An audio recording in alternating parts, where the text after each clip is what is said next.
Welcome to the G2 on 5G, the latest inside scoop on everything 5G. We deliver 6 topics in 15 minutes or less. It's all brought to you by More Insights and Strategy. I'm Will Townsend, Senior Analyst, Networking Infrastructure and Carrier Services, and joining me is Anshel Analyst covering everything AR, VR, and 5G as well.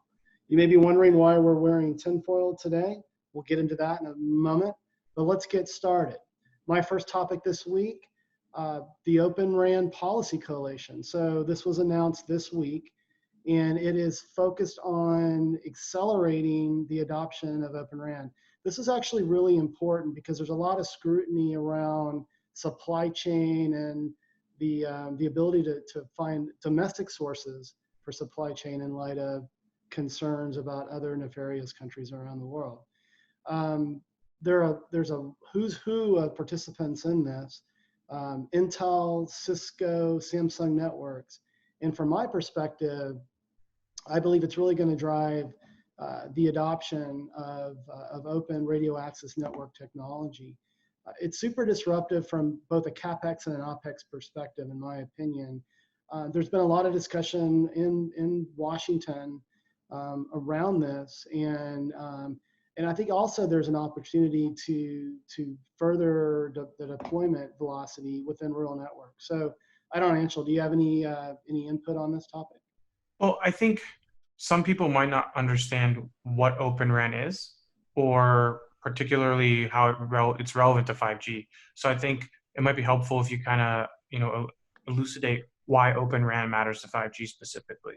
Yeah, so it's basically leveraging open source and standard server, computing technology and storage technology versus what I refer to as sort of purpose-built infrastructure from the likes of the traditional infrastructure providers and Nokia and Ericsson and Samsung as well.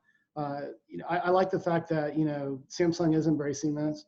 I think some of the other what I call big infrastructure providers have been less inclined to want to go get behind it because it really disrupts what they've been doing from a purpose-built perspective, as well as the services that they reap from working with operators around the world to deploy it. So a lot of them see it kind of as a threat to their existing business, but the reality is it potentially gives an opportunity for more competition, which in theory would help accelerate and potentially lower the cost of 5G deployments? Yeah, it will. It will from not only from a capital expenditure perspective, but if you can, the management of open technology inherently is easier, right? And so it's much simple. It's much more it's a much more direct way to kind of deploy technology in general. So I think not only will it be disruptive from just the overall infrastructure cost perspective, but it's going to also lower that operating expense for the carriers as well, because it's going to make it much easier for them to deploy this on their networks. Okay, cool. Yeah. I guess we'll move on to the next topic and the reason why we're wearing these silly hats. That's right. So we've actually gotten some listener requests already. And one of them is to cover some of the 5G conspiracies that have been circulating. The big ones are, one, that 5G is dangerous, fundamentally, which has been proven to be untrue by numerous governmental agencies. I actually wrote an entire introductory 5G article on Forbes 2 months ago. Partially because I was trying to educate the market, but also because I started hearing mumblings of some of these conspiracy theories and some of these unfounded fears around 5G's danger. The big thing is that a lot of people are afraid about 5G because there's the use of millimeter wave, and the problem is that millimeter wave is a much higher frequency, but it's actually been tested by the U.S. government as a non-lethal weapon. And they found that it barely even penetrates the skin, and because of the physical properties of millimeter wave technology, it doesn't penetrate very well anything, including skin or bone. So it literally cannot give you cancer if it can't even get through your skin. That's a fundamental physical aspect of millimeter wave. But the other thing is people are burning down 5G well, they're not even burning down 5G masts. They're burning down 4G masts, Hmm. thinking that they're 5G masts, and then they're burning them down, even though in that country don't even have millimeter wave. They just have like sub-6 5G, and that's basically the reason why that's insane is because, well, it's insane, but also because 5G in those countries is operating on the same bands as 4G is. Hmm. So it it really makes absolutely no sense why people are afraid of it, other than they've been fed bad information. Yeah, Will, do you have anything to add? yeah, no, I was going to add that, another recent conspiracy theory has been around a link to COVID-19. Oh And yes. it's just, it's insane. I know you've tweeted on this as well. So why don't you provide some, some color on that as well? Well, I mean, the theory is that COVID-19 was caused by 5G radio waves, which originated in China, except for the fact that 5G first launched in Korea and the US and then Hmm. launched in China. Right. And US and Korea have more 5G coverage than China has ever had. And it, it couldn't have originated in China if they didn't have 5G first. So that's another thing where it's just like the dates, the dates alone don't make any sense, let alone how a radio wave can influence your ability to get a virus. Some Hmm. people seem to think that the radio waves, that the theory is that the radio waves penetrate your lungs and cause you to cough, which is Right. insane. But Right. the thing is that once again, millimeter wave doesn't even penetrate through your skin, so there's no way it could even get to your lungs, even if by some miracle it could. It just, the physics of the radio waves don't allow that to happen, Yeah, at no, least from millimeter wave. So yeah. it's crazy. That's why we're wearing tinfoil hats. We hope to never have to talk about this again, but it keeps cropping up, and I have a feeling that um, it's not going to go away. But Yeah. we hope that you read some of our stuff. I've got that article in Forbes. I've been sharing a lot. It's gotten a lot of traffic. I go into a lot of depth, and I link to some documents that are like real studies. So I highly recommend you check it out. But Yeah. we should move on.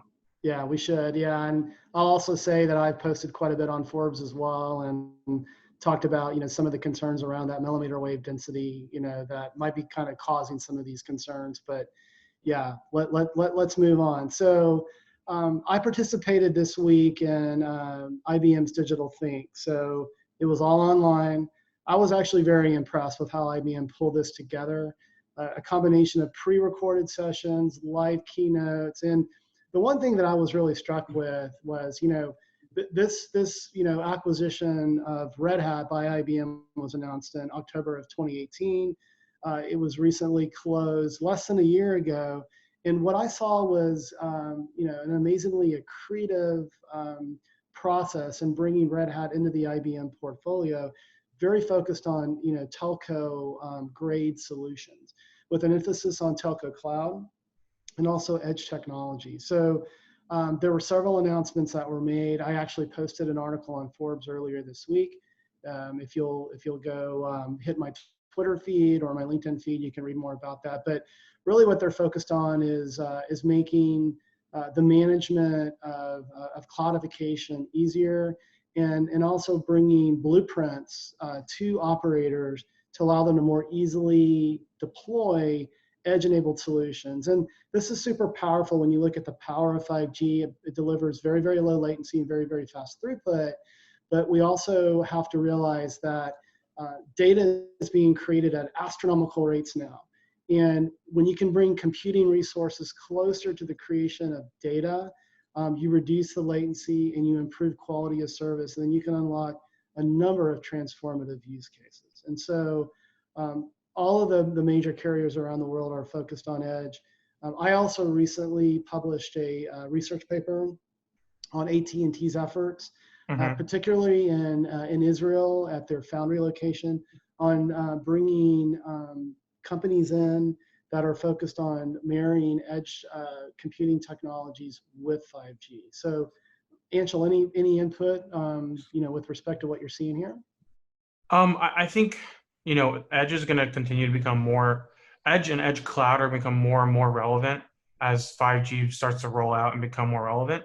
Um, And yeah, I think, every big player in the cloud and edge space is going to have a coherent 5G strategy and be more upfront about how they're addressing 5G with their solutions. So Yeah. it's good to hear that they're, continuing to move forward and communicating, their innovations in the space. Yeah, it should be exciting. I think it's going to unlock really transformative use cases when you look at manufacturing and robotics and autonomous driving and that sort of thing. So it's super exciting, and there's yet to be seen there. So, well, let's shift. Your second topic is around open signal and Yeah. in a report that was recently published around 5G versus Wi-Fi. So why don't you take us through that?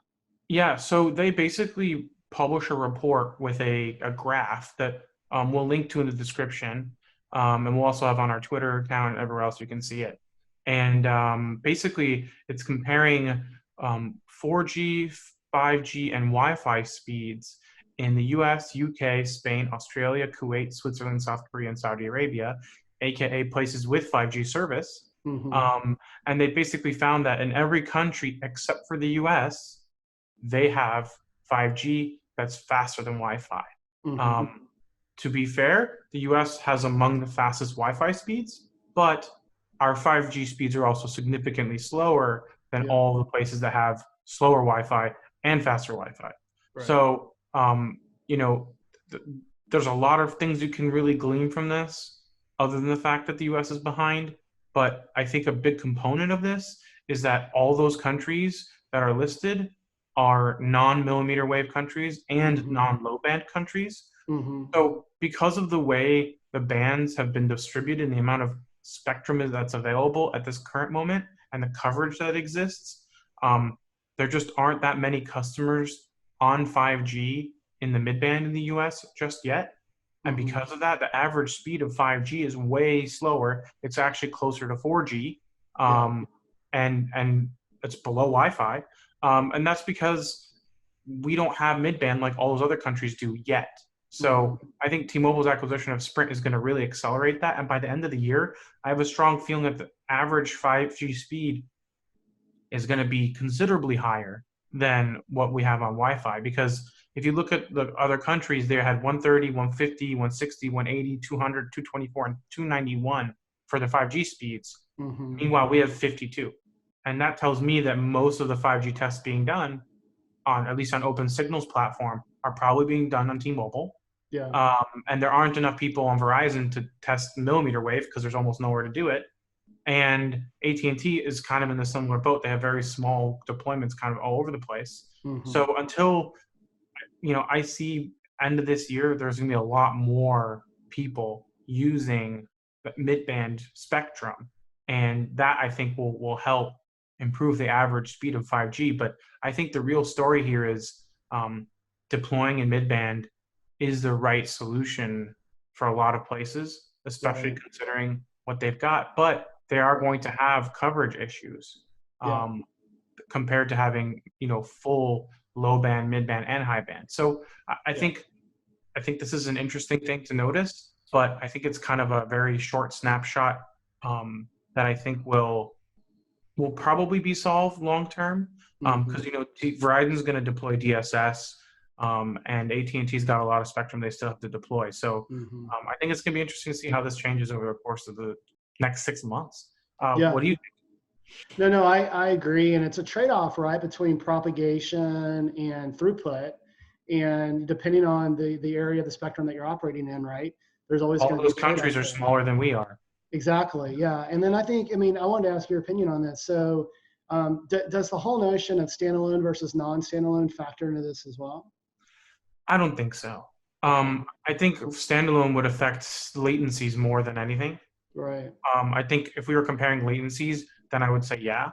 But I don't think, standalone would help us on the high end of this, but in terms of like millimeter wave and Mm-hmm. performance, like peak performance. But average, I don't think it'll be that big of a difference because ultimately the amount of spectrum you have available and the backhaul you have is more impactful than whether you're running SA or NSA. I agree. Yeah. Great insights, buddy. Great. Yeah, So my third topic for this week is really kind of looking back at the earnings. So In the U.S., all the carriers are somewhat synchronized. We saw earnings from AT&T and Verizon last week, generally positive, but both reported sort of a muddied vision for the future given COVID-19. And in my mind, and in what they've reported as well, that's really around new subscribers. But Right. but again, generally positive earnings from Verizon and AT&T. T-Mobile announced earnings yesterday. I call it the magenta engine. It continues to roll.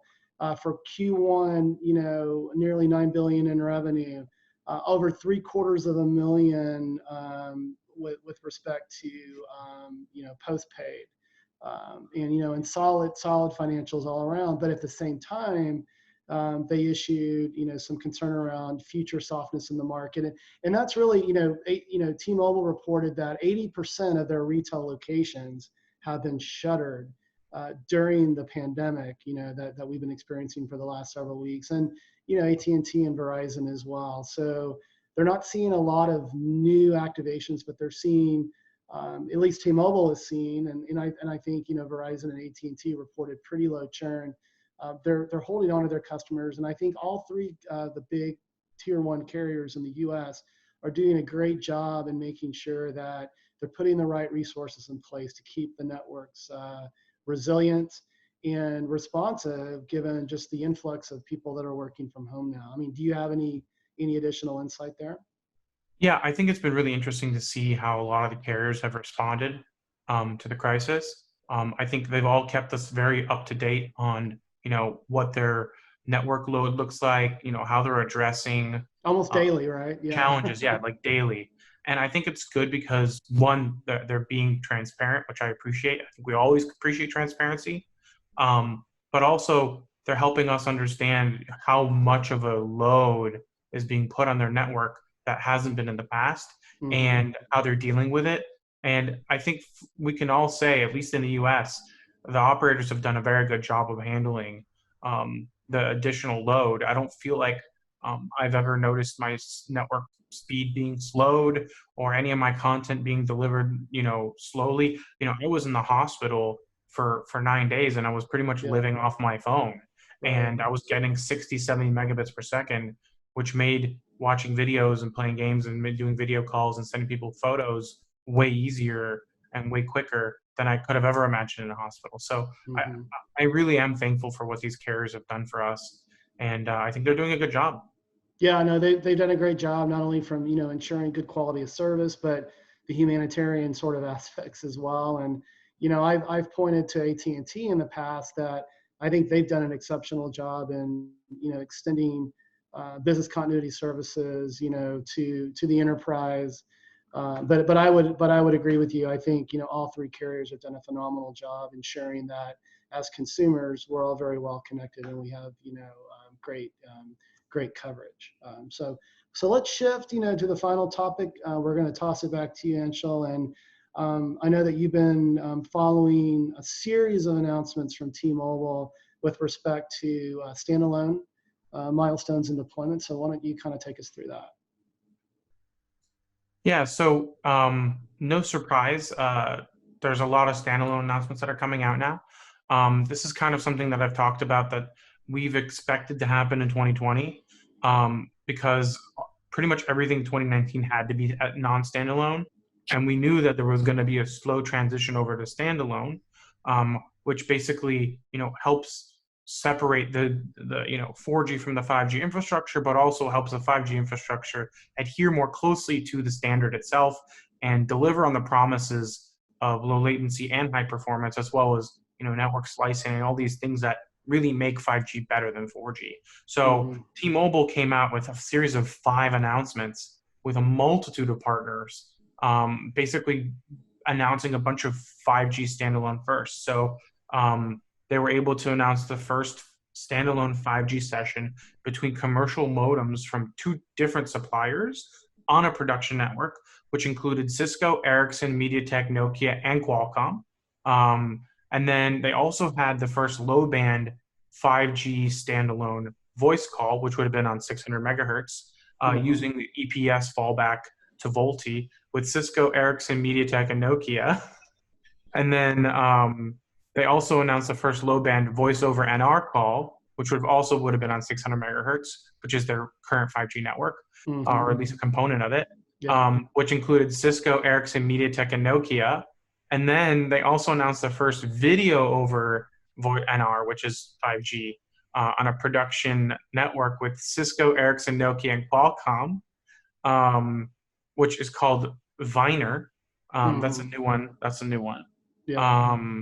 And then they also announced several 5G firsts with commercial smartphones on a production network, using the first low-band standalone 5G network for data session, as well as the first call with EPS fallback and first Viner and Viner calls, which included Cisco, Ericsson, Nokia, OnePlus, and Qualcomm. Do you feel like this gives them an advantage, over their competitors? So here's the thing. T-Mobile kind of has a reputation of being among the first in the US to implement the 3GPP standards. So like they've always been very aggressive on implementing the latest standards and implementing the latest features in their network. So this doesn't surprise me at all. I kind of would have expected T-Mobile to be the first, although I thought AT&T could have been before them. But it seems like T-Mobile was already planning. I mean, they were planning for standalone, but they were telling me about their plans for standalone back in December. So they've clearly been already, like, as they were rolling out their 5G non-standalone network, they were basically already rolling out their standalone as well. And they were kind of just, doing them in parallel, and planning for the switch over. So I think it's going to give them an advantage in a sense that they're going to be able to deliver services that utilize, SA features more quickly than their competitors. And they're going to be able to do it with, their 2.5 gigahertz, their millimeter wave, and their sub-6.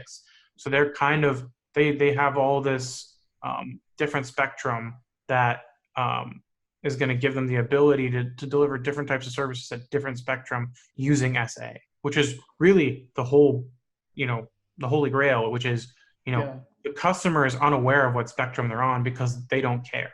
They don't care. They just want the performance. They just want to get the performance and the experience that they need. And it's a lot harder to QA that experience and put them on the right spectrum for the experience that they need to be on if you don't have SA, especially with low latency. Yeah. I know John Legere, when he was the CEO, he was really beating the drum around real 5G, right? And he's since moved on, and Mike Sievert now is the new CEO, and I expect that drum to continue to be beat into the future. I mean, everybody at T-Mobile is very technical focused on what their features are on their network, and they're network gurus. Yeah, I totally agree. Well, great. Hey, that was great insight. Why don't you take us home, Anshel? We're wrapping up. All right. So we hope our viewers and listeners found this week's topics interesting. If anyone out there has any other topics they'd like us to cover, please feel free to reach out to us for a future podcast. Please also feel free to reach out to us on social media. Will is at Willtown Tech, and I am at Anshel Sog. We hope you have a great weekend, and please tune in with us again.